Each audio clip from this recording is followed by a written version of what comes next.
Hello, hi everyone. In this video, I would like to show you how to take all the information, all my contact details from Yahoo, my Yahoo account contact details to ServiceNow. So I'm gonna do what we call OAuth configuration, OAuth 2 configuration. So we are going to create an OAuth application, and we are going to use the API, Yahoo API, in order to get all these informations. Basically, it's nearly integration. So the first thing what you have to do is to go to the developer.yahoo.com, and then you create an application. So I'm going to give a name to my application, which is going to be contact registry. Here you have to, so it's going to be application type is going to be web application, and redirect URI is going to be the redirect URL. So I have all the information here. So this one I'm going to delete. Okay. So this is the redirect URL. This one is automatically generated whenever you are going to create an OAuth application in ServiceNow. You have automatically this URL, but I'm just giving the default URL that we have already. If you're used to create that, you have to put in that information here. It's not going to be changed. It's not going to change. If it is changed, you will be informed. Okay, and here API permission. I want to access to my contacts and read and write. Just for fun, I'm going to choose this one. I don't have actually any sort of fantasy sports or something like this information about that. So I'm going to just click that just to have some additional thing. Okay, so I'm going to create an app. It's going to give me two information. The first information is the client ID, and the second information is going to be the client secret.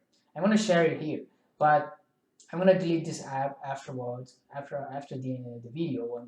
Once I finish my video, I'm going to delete the app, so it won't be useful, so people cannot get access to my Yahoo contact details and so on. But anyway, this Yahoo account is very old, so I'm not using that much, so it's like an old account, so it's fine. So I'm going to create an app. So it's going to give us a client ID. So I'm going to get this client ID. I'm going to just copy that one, so that will be used later. I'm going to put it here. The next one is going to be the secret. To select the password, the client secret. Okay, so I have this information.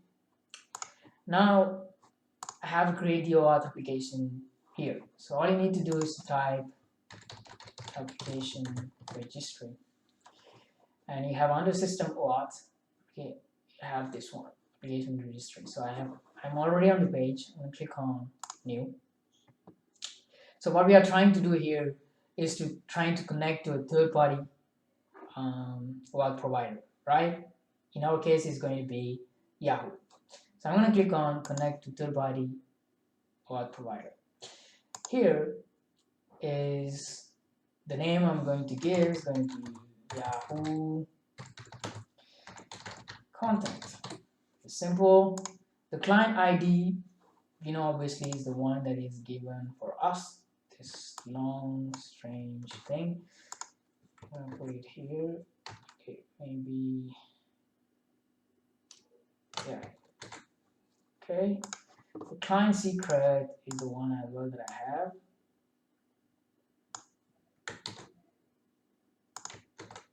Okay. Now here I have to choose which is the script that I have to use. Is this one? Is the script include, which will allow us to make everything possible. So there will be a lot of operation. There is like a lot of request sent from ServiceNow, information received from Yahoo to ServiceNow, and then exchange need to be done by using a lot of different URLs. And all this exchange is done because we have a script, and that script is in here. Okay, here we have to choose authorization code. I will come back later why we have to choose this one. And we need to get the authorization URL. So how we get the authorization URL is very simple. In the section API, I want to look for the documentation, OAuth documentation. So if I click here, scroll down, I will have the request URL. So get an authorization URL and authorize access. Okay, so I'm gonna put this URL in here. Okay, and then I need a token URL. Don't worry, there will be like a lot of information that I'm putting here, but I will be explaining you why we need to put this one, why we need to put this one, why we need to put this one. That is the most important. It's not just putting information randomly, but we have to know how this thing works. Okay, so token URL is going to be the one also given here. This one. So I'm going to put it here. And the redirect URL I don't actually need to put, but if I save this, it's going to be automatically generated, the one that I gave when I was registering the application. Okay, so I'm going to just save it. You're going to see there will be another one here. Okay, now is the time for the explanation. Why we need this, why we need this, why we need this. Okay, so I made this grant flow, authorization code grant flow. Authorization code grant flow is the protocol used by, OAuth protocol, and this is the diagram that I made for my own thing to understand how this thing works. And all the information, like these information, are available here. So if I go here, authorization code flow for service side apps, and we have the steps, how 1, 2, 3, 4, how everything is happening here. But this one is a bit more different. It's more understandable for me, so I'm going to use this one to explain you how things works. The first thing what we are going to do is to ask for a request. Okay, let me present that we have a resource owner, client, authorization server, and resource server. Authorization server and resource server is Yahoo. Okay, this is my Yahoo account where I have all my resource, like the contacts and all the information. The authorization server is going to be as well Yahoo, which is going to authorize me, which is going authorize the client, to give access to the resource server to get the data. Okay, and the client is going to be the application that we create, the ServiceNow, where we have the application where we are going to send a request, from where we are going to send the request, and the resource owner is going to be me. Resource owner. And here, the first thing is to send an authorization request. How we can send an authorization request? That it can be sent. This is just the configuration. We are not sending any request. We have just done the configuration. We have just put information where it should belong, like the authorization URL and so on. But we have to create what we call a REST message, an outbound REST message, which is going to actually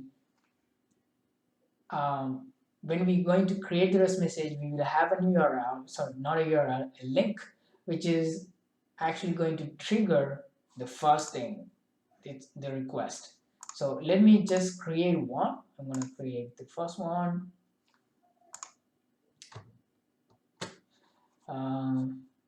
So it's going to be get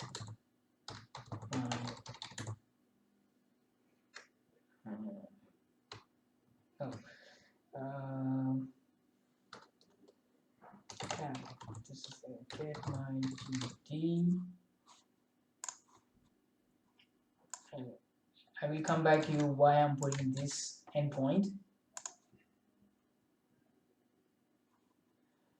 Okay, so I'm giving the wrong title. It's going to be Yahoo contact, and here I'm going to choose OAuth.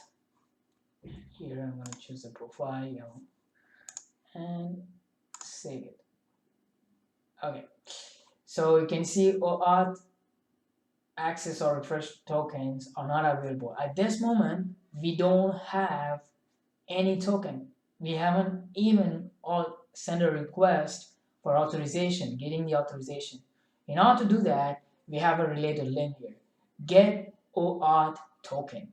When we're gonna click on that, all the operation right here is going to be executed. Okay, the first thing is going to send a request. It's going to send a request to to the URL, authorization URL. So this is the code, that's why I'm going here. The code will be in charge, so it's this one, to send a request to this URL, request an authorization. Once it send a request, Yahoo is going to respond. It's going to respond to who? To ServiceNow, to the application, and with the status quo, with the redirect URL. Okay, the redirect URL is the one that we have given when we were registering the application, is this one. Okay, because it should know where it should send the information. And then the client, which is in ServiceNow, what it's going to do is going to redirect the user, in my case, me, is going to ask me to authorize. And the URL, that will be the authorization URL, plus the code sent by Yahoo. So those information, you won't really care, but these are the things happening in the backend that we need to understand. If something's going wrong, how we can troubleshoot. So, and this is authorization URL that which will have a code. Again, here this is not the authorization code. This is just a code before that we get, and it's very specific here for Yahoo. And this information is available right here, so you can check it. It's not something I took somewhere, I don't know. So all this information is here. I just rearranged properly for me so I can understand better. So, and once these steps are done, I will have a pop-up window where it will ask me to log into Yahoo and then consent. What I'm going to consent is I'm going to say I'm going to authorize this application, ServiceNow application, to access my Yahoo contact details. Okay, this information. So I'm going to just click agree on that. So I'm going to click agree to access the API basically. Okay, so once this thing is done, when I'm going to click on agree, Yahoo is going to be sure is me, and is going to send a code that is called authorization code. Okay, so let me just now go to my REST message, go to Yahoo contact, and click on. So now I don't have any OAuth access, so I'm gonna click on OAuth. As you can see, directly is popping me out a window where I can agree. So I have chosen two different API. One was the Yahoo contacts, the other one is like Yahoo Fantasy Sports, so I can read and write in both. So if I click agree, which is, we are now right here at this level. Okay, if I click agree, it's going to send a code from Yahoo, is going to be sent to the client, which is the application or application, and then it will be in charge later. That code will be used to send another request to another URL, which is the token URL, to get the token. So that is the reason why we need to have here the token URL, because now if I click OK, so it's going to get, Yahoo will send a code to this application, and then with that code, with the information, with the client ID and the client secret and some other information, is going to send a request to the token URL to have an access for the token, to get an access token, and it will be exchanged with the authorization code given by Yahoo. So if you are following, so we are right here, client ID, client secret, redirect URI code, the one which was given by Yahoo to us, and then the grant type, what type of authorization is going to be authorization code, because this is the entire grant flow like this, because we have different type of authorization, different, not just the authorization code, we have other type of flow. So it's going to be this one, and then Yahoo is going to send back an access token and a refresh token. So now I'm going to just click on agree, and if I go back here,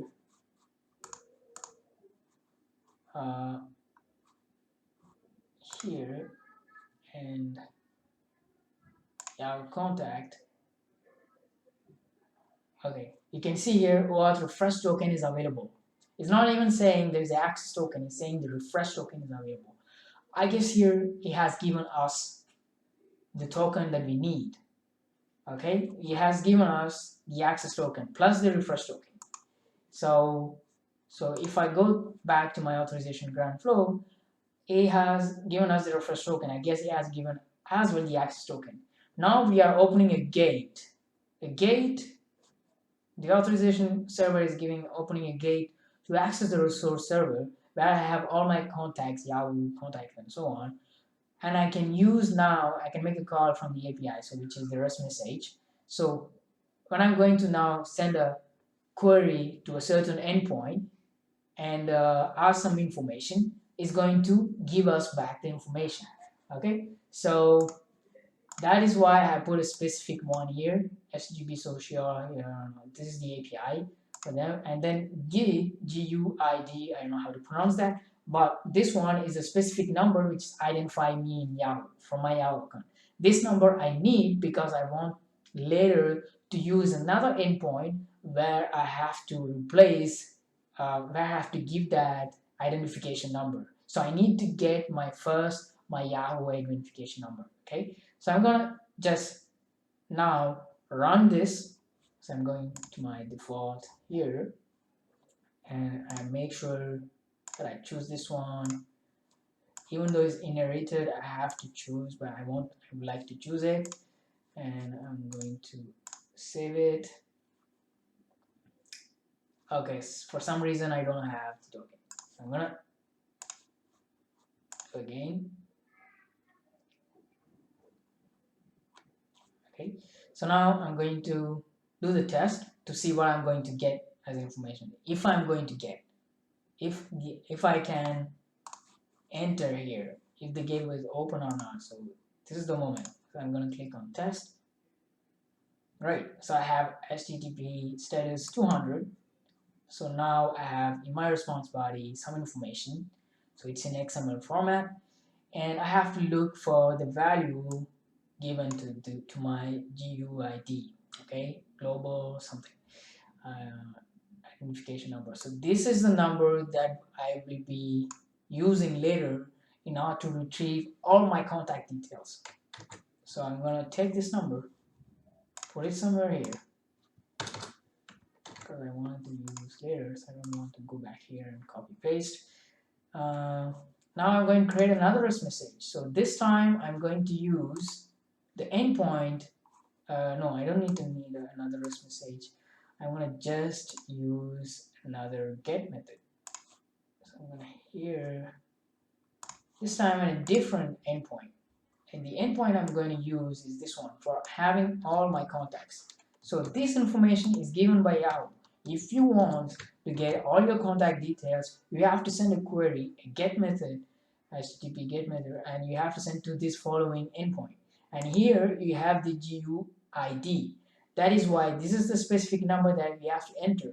So I cannot do this without having this number. That is the reason why I have done the first step to get that number. Once I have this number, I can enter that. It's not a number, it's a combination of letters and number, I guess. So once I have this identification, I can do this. So I have it now. So now I'm going to just name this one get all my, okay, input contacts, and here this one, in here this one, submit. Right, not going to. Okay, I'm going back here. I'm going to authorize once more.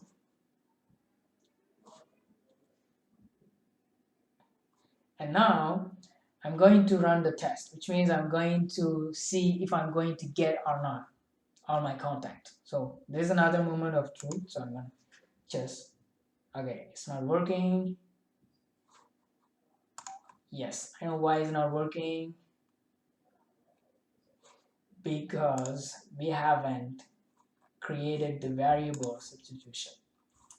So here I'm going to create the variable substitution. So it's going to be GUT and this is my value.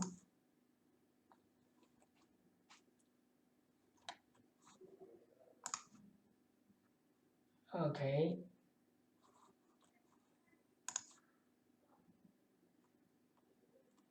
Okay, now it should work. So I'm gonna click on test. Okay, it's working. So I have the status code 200, which is like kind of green. It's perfect. It's worked. I have the result here. It's completely unreadable, I agree, but we do have all the information. So this is in an XML format. We can use an editor to separate a little bit the information and then see clearly what's going on.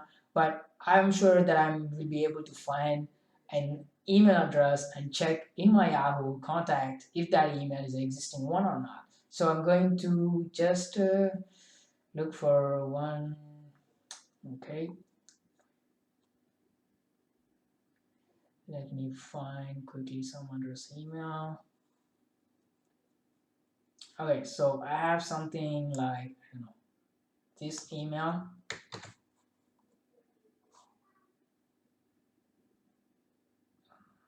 Probably, okay, let me check if this email is in my Yahoo contact or not. I'm going here, this is my contact. So as you can see here, I have the person Anita. So I have the contact details, all the contacts given here. So it's in XML format. Now it will be time, that will be another kind of challenge to get this XML format, parse it. I can have a table, and in my application, probably I can have an application created. I can have a table with first name, last name, ID or email address created on all this kind of information. As well, I can put the GUD ID, which is something. So I can put first name, last name, given name, whatever. I can create a table and then put all this information inside the table. So I have all my Yahoo contacts. Imagine that you can do same thing with Gmail and other email providers, Outlook, and you have the application which is running automatically, getting all this information. So you have one contact registry where you can have all the contacts. Thanks for watching. Hope you like it, and see you next time.